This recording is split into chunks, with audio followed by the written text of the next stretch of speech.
All right, welcome back, guys. Sorry if you saw anything at the beginning of this video where I had to restart. I was starting to read, and then Stella, my dog, was starting to act a little high maintenance.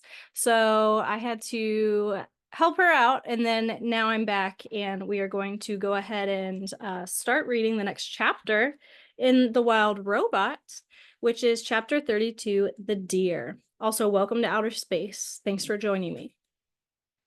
The deer family did not run from the sound of snapping twigs and crunching leaves. They had heard all about Roz and Brightbill, and they knew there was nothing to fear. Crown Point stood before his doe and his 3 spotted fawns, and the family watched as the robot approached with the gosling on her shoulder. Hello, dear. My name is Roz, and this is Brightbill. We are looking for a doe named Tawny. Crown Point moved aside, and the doe silently stepped forward.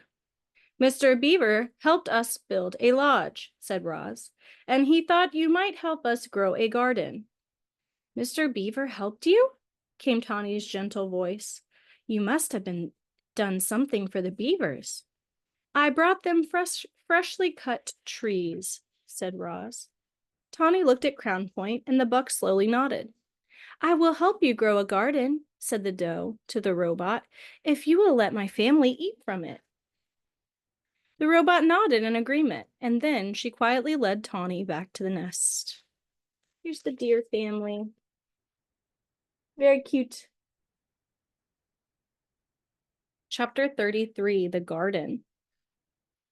After inspecting the grounds, Tawny asked Roz to remove all the dried brambles and weeds and leaves from the garden area. She asked her burrowing friends, the moles and the groundhogs, to dig through the dirt and loosen the soil. And then she asked all the neighbors to do the same thing. Oh, she asked the neighbors to do something rather peculiar. Please leave your droppings around the nest. The more droppings, the richer the soil, the healthier the garden. As you can imagine, Tawny's request got everyone's attention. The place was soon crawling with woodland creatures, curious to hear more about the garden project. And just like that, the robot was meeting her neighbors. The plan to help her make friends was already starting to work. There was a festive feeling around the nest that day. Animals were coming and going and chatting and laughing. After some pleasant conversation, each neighbor would choose their spot, leaving their droppings and be on their way, always with a happy smile. We're happy to help, said 2 smiling weasels after finishing up their business. It was our pleasure, said a flock of smiling sparrows before they flew away. It shouldn't be much longer now, said a smiling turtle as he slowly made his contribution. As all this was going on, Roz walked around and thanked everyone. I am not capable of defecating, she explained. Your droppings are most appreciated. Once the grounds were fertilized, it was time for the plants. Tawny brought Roz and Brightbill out to a lush meadow. The robot sank her fingers into the ground and felt the spongy layer of roots below the grass. Slowly, carefully, she rolled up the wide strips of sod, exposing the dark, wormy soil. She carried the rolls back to the nest and spread them out to make a patchy lawn. Then she transplanted clumps of wildflowers and clovers and berries and shrubs and herbs until the nest was surrounded by a scraggly collection of plants. It's not much to look at now, said Tawny, but the grass will grow into these gaps, and the flowers and bushes should perk up in a few days. I'll return soon to make sure it's all taking root. Before long, this will be a lovely wild garden. Chapter 34, The Mother. Like most goslings, Brightbill followed his mother everywhere. He was a slow, tottering little thing, but Roz was rarely in a hurry, and together they loved meandering along the forest paths and around the banks of the pond. However, they spent most of their time right in their own garden. You see, the garden was no longer scraggly thanks to the robot's careful attention. It was now bursting with colors and scents and flavors. Clearly, Roz was designed to work with plants.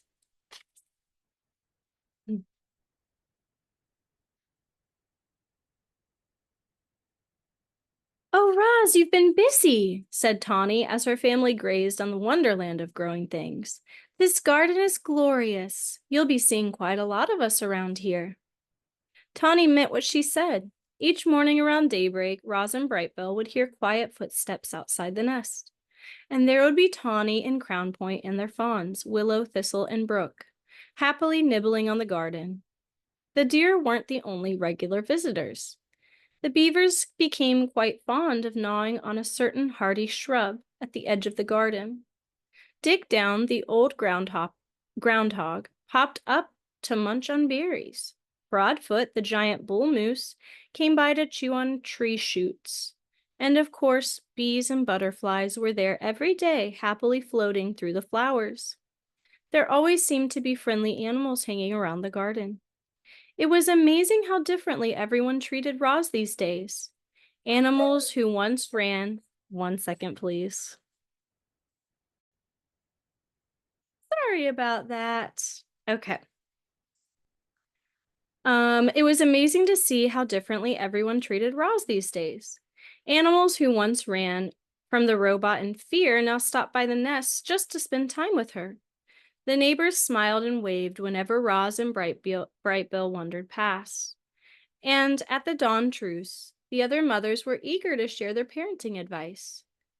Make sure Brightbill gets plenty of rest. A tired gosling is a cranky gosling. When the wind starts blowing from the north, you must immediately get Brightbill to safety. North winds always bring bad weather. You'll never be the perfect mother, so just do the best you can. All Brightbill really needs is to know you're doing your best. No gosling ever had a more attentive mother. Roz was always there, ready to answer her son's questions or to play with him, to rock him to sleep or to whisk him away from danger. With a computer brain packed full of parenting advice and the lessons she was learning on her own, the robot was actually becoming an excellent mother.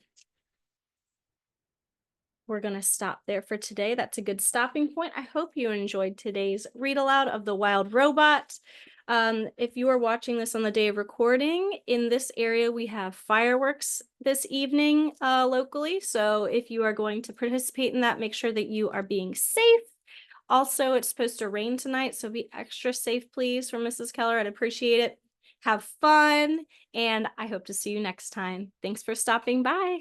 See ya.